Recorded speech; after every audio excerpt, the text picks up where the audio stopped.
Oh, it is Money Monday, a new segment here at 4 o'clock where we take your financial questions and we get them answered with our friend Paul Hood from Hood at CPAs. And always good to see you, my friend. Good to see you. We're going to jump right in because we got a lot of questions here today. Good. Haley wrote in asking, if I want to save money for my kids' college, what is the best way to start to save? This is going to resonate. Yeah, well, there's basically three methods. One is just set up a savings account in your name and the parent's name.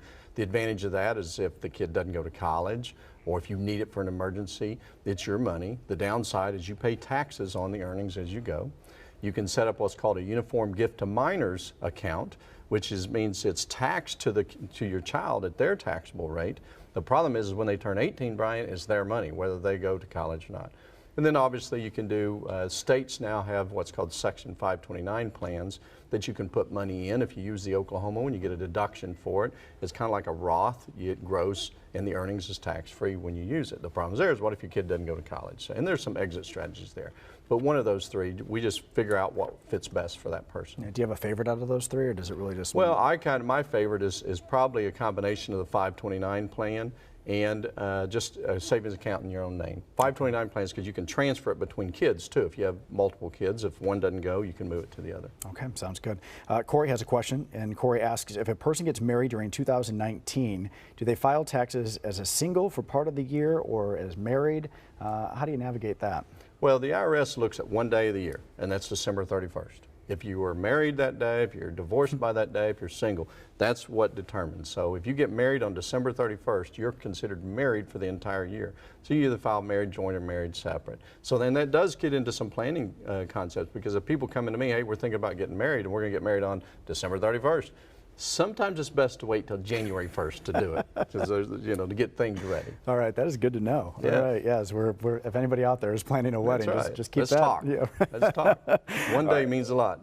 Olivia says, should I consider filing separate from my spouse? Okay. When would you do that? Well, the primary reason you would do that is when two people file together, they're filing joint, and with the IRS they call that joint and severally liable, meaning if you and your spouse owe money, then they can collect 100% from either one of you.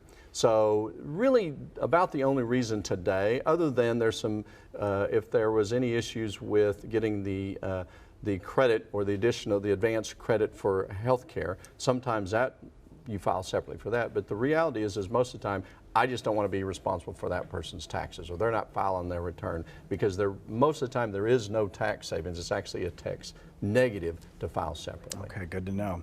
One last question for you. This one coming from Chris. Chris says, I give to charities in church, but the new tax law standard deduction is high, so I don't get to use my charities. Is there anything that I can do to get credit for my donations? Yeah, Brian, it's back to that one day thing again, because so we help people, we counsel people to stack their donations, if you will. So if let's say you're married and the standard deduction is $24,000, and when you add up all your itemized deductions, mortgage, interest, and all charities, and you're at $22,000, well, it kind of feels empty. It's good to still give, it feels empty, but you're not getting it.